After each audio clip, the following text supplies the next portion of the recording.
दोस्तों, हमारे छत्तीसगढ़ी गाने देखने और सुनने के लिए YouTube चैनल को सब्सक्राइब करें और नए अपडेट जानने के लिए बेल आइकन को क्लिक करें।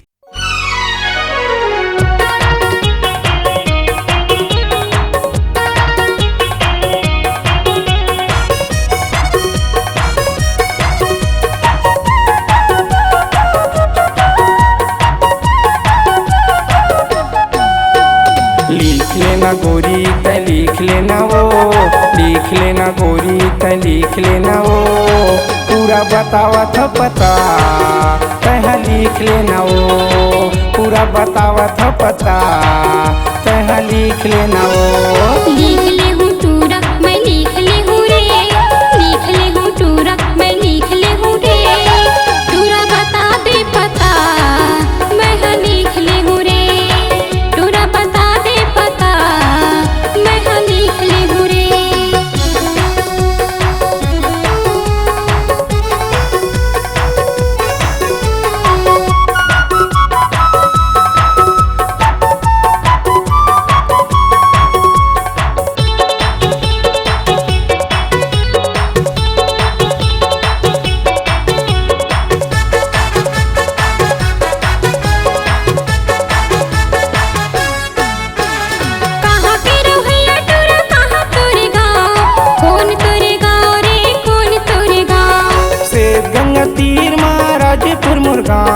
राजपुर मुरगांव वो राजपुर मुरगांव।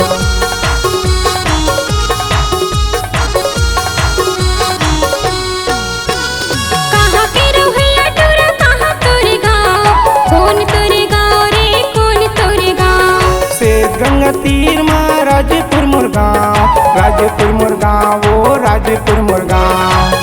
यही हरे मोरे गाँव तहाँ आ जबियो, यही हरे मोरे गाँव तहाँ आ जबियो।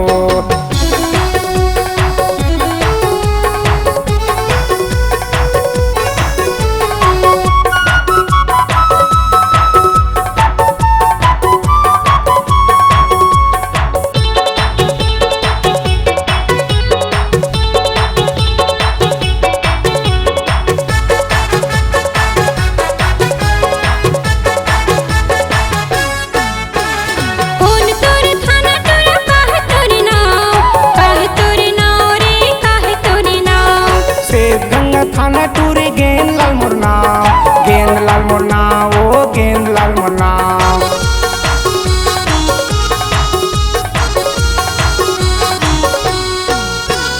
कौन तोरे थाना टूरा काहे तोरे नाव, काहे तोरे नाव रे काहे तोरे नाव।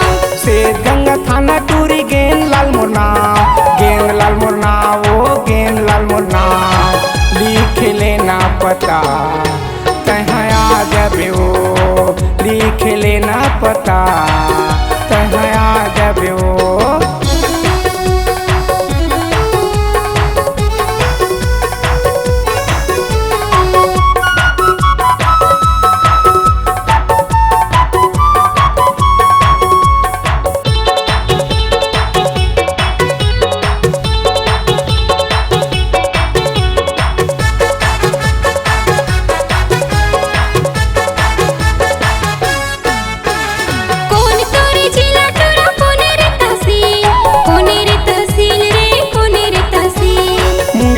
जिला टूरी मुंगेली तहसील, मुंगेली तहसील वो मुंगेली तहसील।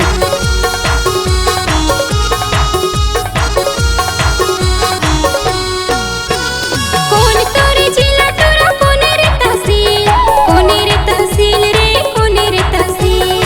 मुंगेली मोर जिला टूरी मुंगेली तहसील, मुंगेली तहसील वो मुंगेली तहसील। पूरा हो गे पता तहाँ आ जबियो, पूरा हो गे पता तहाँ आ जबियो। टूरा बता दे पता मैं हाँ लिख ले हूँ रे, पूरा हो गे पता तहाँ आ जबियो। टूरा बता दे पता मैं हाँ लिख ले हूँ रे, पूरा हो गे पता तहाँ आ जबियो।